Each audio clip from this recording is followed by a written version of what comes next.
Climbing up icy, snow-covered mountains, it's a grueling sport that only the most fit adventurers attempt. But even experienced climbers can be taken by surprise. That's what happened when a one-day hike became a struggle to survive for two friends. And as Jamie Colby explains, the cruelest twist came at the very end of their ordeal. They really knew the ropes when it came to mountain climbing. Victor Barris and his buddy Byron Arneo were veterans of the toughest peaks America could offer, catching every challenging moment on home video. That's St. Helens right there through the clouds? Yeah. They had even come within spitting distance of the mountain every climber dreams about. Highest point on the planet, Everest. But when death came calling for these seasoned climbers, it happened not on the unforgiving slopes of the Himalayas, but on something much tamer, a New England peak which actually has a tourist train that puffs to the top. It ended up being the most terrifying night that I could say that I can recall. Their hike up the touristy but treacherous Mount Washington in New Hampshire last month started easily about 10 a.m.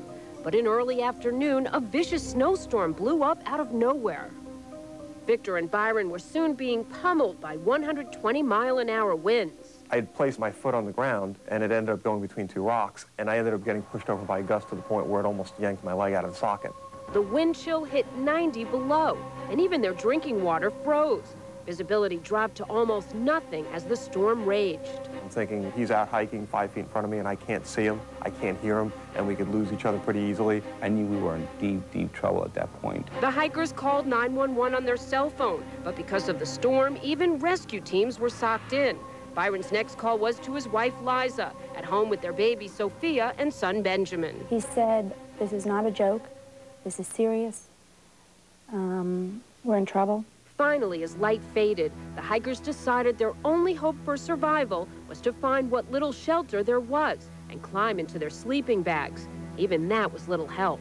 The vapor from your breath freezes instantaneously, so you kind of develop this entire ice shell around your face. How terrifying was it as night fell?